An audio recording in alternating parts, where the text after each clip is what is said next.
Merci de m'avoir invité à vous présenter notre travail. Donc, c'est un travail à plusieurs mains, notamment Renaud de Crevazier, qui est mon directeur de mon établissement, qui est le Centre Eugène Marquis, donc le Centre de lutte contre le cancer breton, et Laetitia Marcucci, qui est philosophe et qui nous aide au sein de la structure de réflexion éthique dont je suis responsable. Donc la première justification et l'objectif de notre étude, c'était l'étude institutionnelle vue d'un directeur général. Donc on a les principes éthiques, mais on a des tensions avec le collectif. Le collectif, c'est à la fois l'hôpital, mais également le système de santé, comme on disait tout à l'heure, les institutions, et avec l'individu, que ce soit le salarié et les patients. Donc comme le décrivait très bien Emmanuel Kant, c'est l'insociable sociabilité, c'est l'égoïsme individuel versus les besoins des autres. Donc par rapport à cette question, on s'est demandé, c'est pour le bien, mais quel bien? Le bien de qui, pour qui et pourquoi? Et on a voulu faire une contractualisation de ces principes éthiques pour définir les valeurs communes. Donc c'était une étude en 4 étapes. Donc on a voulu s'intéresser aux valeurs, donc les identifier et les expliciter, mais également les comprendre avec l'éclairage particulier de la philosophe et de sociologue, les partager pour les appliquer et les mettre en œuvre, et voir les afficher et les revendiquer. Donc ça a commencé en 2021, où une enquête a été menée au Centre Eugène Marquis auprès de 412 professionnels sur à l'époque 650 salariés. On a eu 412 réponses. Et on avait plusieurs questions, dont 2 qui nous intéressent. C'est quelles sont les valeurs principales auxquelles vous adhérez, avec un texte libre, et dans quelle mesure pensez-vous que l'institution partage ces valeurs, avec un score de 1, pas du tout, à 7, totalement. De plus, on a recherché à ce moment-là une corrélation entre les partages de ces valeurs et l'institution, par l'institution, et la souffrance ou l'épanouissement psychologique des répondants, avec l'échelle de la Chadi. Donc les valeurs identifiées, c'était, vous voyez, principalement la bienveillance, le respect, l'écoute, avec quand même 36% des professionnels qui exprimaient cette valeur. Et c'était une valeur qui était partagée par l'institution, d'après le personnel du Centre Eugène Marquis. Après, bien sûr, il y avait le soin aux patients, l'équité et la justice, qui étaient les valeurs plus partagées par l'institution. Le but de notre institution, c'est prendre en charge et prendre en soin nos patients dans sa globalité.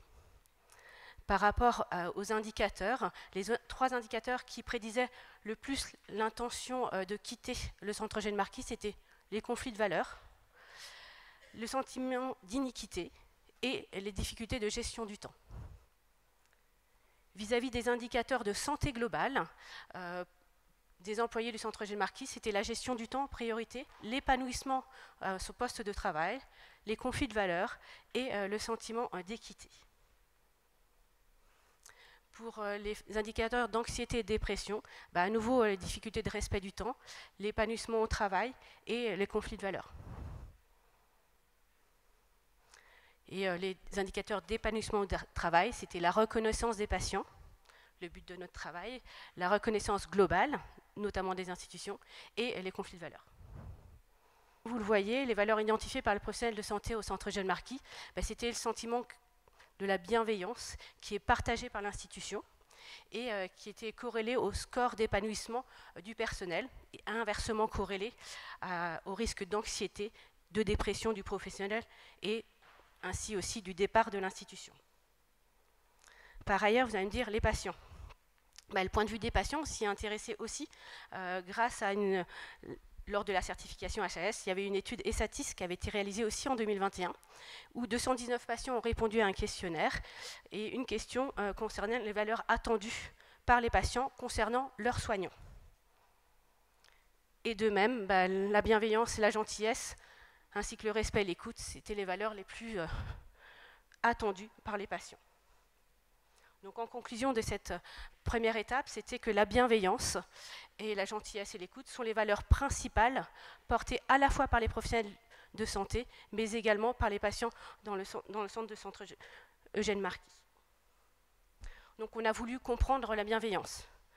Donc, grâce à Laetitia qui a fait 4 conférences sur la bienveillance, nous avons étudié celle-ci. Donc, la bienveillance, c'est vouloir le bien, mais également veiller au bien. Donc, c'est à la fois une dimension pragmatique, vouloir le bien, mais également une dimension, une disposition d'esprit, une attitude en traduction en acte, c'est-à-dire qu'on fait le bien, c'est pas que seulement le vouloir. Et comme le dit Paul Ricoeur, c'est la visée éthique, c'est la visée d'une vie bonne, avec et pour autrui, dans une institution juste. Et comme on le dit, on ne peut pas être trop ou pas assez bienveillant, on l'est ou on ne l'est pas. Si on dit qu'on est trop bienveillant, probablement on ne l'est pas forcément. Et la bienveillance, elle est exigeante. Elle ne peut pas être le fruit d'une injonction. On ne peut pas surresponsabiliser les individus. C'est aussi, comme on disait, un état d'esprit et une attitude. On a ensuite on s'est intéressé à la bienveillance dans sa dimension de l'éthique des vertus. Comme le disait Aristote, ça suppose de réfléchir au juste dans les choses et aussi au meilleur moyen de l'incarner. On s'est ensuite intéressé à sa dimension éthique relationnelle, on est dans le soin, donc non seulement la sollicitude, la considération et le care, par définition, mais également, nous, on est en cancérologie, donc par définition, nos patients sont vulnérables, donc l'importance de cette vulnérabilité, cette capacité à entrer en relation avec autrui, est important dans les liens d'interdépendance, mais également de penser à l'autonomie relationnelle, pas idéalisée, mais relationnelle, dans cette prise en charge en soins et dans cette prise en charge en globalité du patient en cancérologie. Et enfin, une dimension éthique et politique, c'est articuler le bien et la justice. Comme le dit à nouveau Paul Ricoeur, rien ne se fait sans les hommes, mais rien n'est durable sans les institutions. Donc, on a ensuite, en 2023, réalisé des groupes de travail avec les personnels du centre Gilles Marquis, donc au niveau multiprofessionnel, qu'ils soient soignants ou non soignants. Et tout le monde était invité à participer, il fallait juste s'inscrire. On avait l'aide à nouveau de Laetitia Marcucci, mais également d'un psychologue, Patrick Chartier. Et donc, on avait, vous voyez, tous les différents corps de métier du centre Gilles Marquis qui ont participé à ces ateliers. Il y avait aussi la patiente partenaire qui a participé aux ateliers. Et de ces 16 groupes de travail, on a étudié un petit peu si la bienveillance, est-ce qu'elle était nécessaire est-ce que c'était le socle pour souder une équipe? Est-ce qu'elle peut s'apprendre ou est-ce qu'elle est innée? Quelles actions pour être bienveillant au quotidien? Parce que c'était un peu évident d'être bienveillant avec le patient, mais c'était un peu moins évident d'être bienveillant avec son collègue, avec son N+1, avec son N-1. Et enfin, c'était comment rendre juste et bienveillant l'exercice de l'autorité. Donc, comment rendre bienveillante notre institution. Et donc, de ces groupes, on demandait des propositions concrètes pour promouvoir la bienveillance au centre Gilles Marquis. Et il y a eu une centaine de propositions qui ont émergé, qui ont été rapportées par ces groupes. Alors, il y a différentes mesures. Il y a des mesures qui peuvent être mises en pratique tout de suite, parce qu'elles sont comportementales. D'autres qui nécessitent une certaine organisation, des moyens. C'est pareil, ça peut être des mesures qui relèvent de chacun ou qui concernent les managers. J'ai bien précisé cadres, directeurs, chefs de service, parce que nous, les managers, ce n'est pas que des cadres de santé, c'est pour ça qu'on utilise le terme de manager. Et ces mesures, elles remettent en cause notre façon d'être, notre façon de travailler, et peut amener à une transition culturelle. Voici quelques exemples de propositions proposées aux équipes, donc, qui sont applicables facilement. L'accueil. Donc dire bonjour dans le couloir avec les prénoms comme avant. On a la chance au centre Gilles Marquis d'être un petit centre de lutte contre le cancer. Donc souvent, c'était un peu familial avant. On a grandi en effectif, mais on se connaît assez bien tous, quelles que soient les spécialités, quels que soient les métiers. Donc essayer de garder cette façon d'être, c'est-à-dire dire bonjour avec les prénoms, d'où l'importance de connaître les uns les autres. Donc l'importance de faire un trombinoscope, parce que maintenant, Moi, je fais partie des vieilles maintenant, donc les jeunes, des fois, je ne les connais pas forcément tous. Donc, pour pouvoir intégrer tout le monde, même les intérimaires, l'importance de l'accueil, de l'intégration avec un compagnonnage, quel que soit le métier, pas forcément que les soignants, mais également dans tout ce qui est direction fonctionnelle, et de valoriser ce qu'on avait dit, la vision un peu naïve des situations, des processus, afin d'améliorer notre façon d'être. Parce que les patients, les collègues ont parfois travaillé dans d'autres institutions, dans d'autres métiers, et ça permet d'améliorer nos choses, parce que des fois, on est né dans le guidon, et on ne fait pas attention à comment on fait les choses, et on peut tous s'améliorer. Donc, avoir la vision de quelqu'un qui arrive est très intéressant pour changer, modifier ou s'améliorer. Pareil, c'était des propositions pour mieux se connaître, donc l'écoute attentive, comme on l'a dit, c'était dans des échanges formels et informels dans les différentes salles de pause, créer des groupes WhatsApp avec des calendriers, des anniversaires, c'était des sorties de service, favoriser à nouveau les comités d'entreprise entre les départements, parce qu'avec le Covid, comme partout, les sorties étaient plus difficiles, et entre bâtiments, parce qu'au centre Gilles-Marquis, il y avait plusieurs bâtiments ouverts à l'époque. Enfin, on a identifié quelques mesures aussi qui sont apporter au cadre ou au manager pour renforcer le climat de confiance. Donc laisser sa porte de bureau entrouverte quand on est disponible, prévoir 10 minutes de pause ou de pouvoir discuter avant une réunion ou après une réunion pour des discussions individuelles ou collectives avec son cadre, favoriser la communication simple. Si pas disponible, lui donner tout de suite un autre rendez-vous en disant je ne peux pas là, parce qu'on ne peut pas toujours, mais je peux te voir dans 2 jours, dans 3 jours, en attendant. Si tu as un problème, est-ce que tu peux penser à quelle solution tu peux penser, à quelle solution tu verrais par rapport à ce problème-là. Ça permet qu'il soit entendu, la personne, et qu'elle avance un petit peu sur son domaine, parce que la temporalité n'est pas la même entre le cadre qui doit organiser les choses et le collègue qui a un problème aigu qu'il voudrait résoudre. Enfin, favoriser les sous-groupes organisationnels, comme ça a été évoqué ce matin, c'est amener des décisions par rapport aux discussions des personnes sur le terrain pour trouver des solutions ensemble et faire adhérer le plus grand nombre aux propositions, parce que parfois il faut changer des choses, et favoriser le climat de confiance, parce qu'on tient compte du terrain.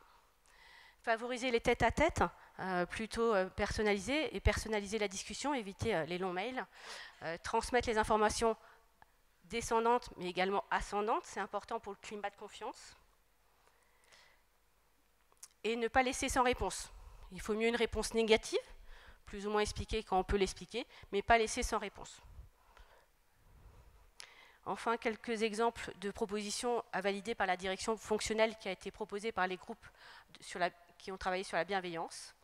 Donc déjà, l'identité du centre. Beaucoup de groupes ont dit qu'on était une institution bienveillante par rapport à d'autres, par rapport à ceux qui ont connu d'autres institutions, que l'institution était bienveillante parce qu'il y avait aussi une grande solidarité et un grand respect entre les différents employés. Déjà, le bonjour avec le prénom quand on intègre une équipe, c'était moi la première impression que j'avais eue en tant qu'externe. C'est-à-dire que je vais arriver à l'équipe, je fais « T'es quoi ton prénom ?» Je fais « Elodie. » Bonjour Elodie. Dès le lendemain, tout le monde disait « Bonjour Elodie » et je disais « Oh là, il faut que je me rappelle de tous les prénoms, ça va être compliqué. » Par rapport au FU où j'avais fait mon externat avant, ça m'avait mis la pression tout de suite. Je fais ici, on entre, on est reconnu, même en tant qu'externe, on nous disait bonjour avec notre prénom, donc à nous intégrer assez rapidement. Donc, comme je vous disais, la solidarité qui est très présente, très retenue, et avec des respects des équipes entre eux, et ça avait été remonté avec leur cadre. Mais le climat de confiance est à renforcer, et il fallait favoriser la transparence. Donc, les exemples, c'était expliquer s'il y a un refus, le refus d'une demande de formation, par exemple, et proposer une alternative si c'était possible, ou l'année d'après. Essayer d'être équitable, c'est-à-dire même si la même règle pour tous. Et si on n'a pas d'argument pour dire non à une règle, essayer de proposer avec des objectifs. Et si les objectifs sont atteints, on continue. Si les objectifs ne sont pas atteints, la règle, ce n'est pas possible, donc on arrête.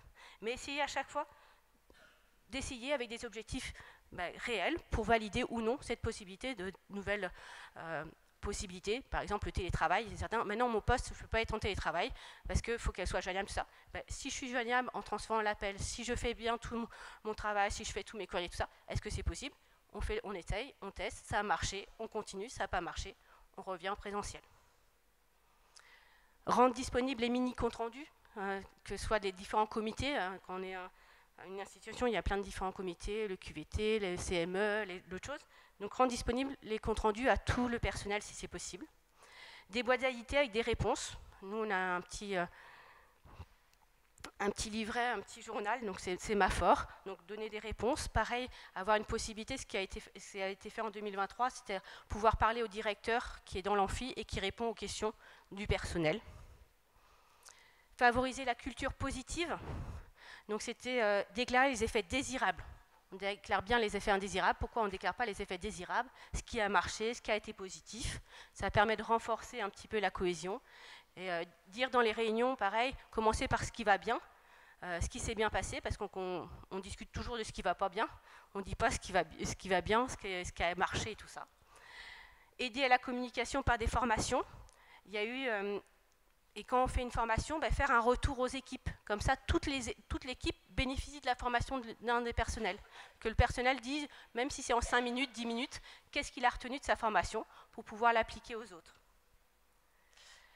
Poursuivre les formations des managers, parce qu'ils ont eu une formation de communicants et ça serait très bien passé. Tous les managers ont bien aimé cette formation, donc poursuivre cette formation et proposer une formation de la communication non violente à tout le personnel du Centre Eugène Marquis.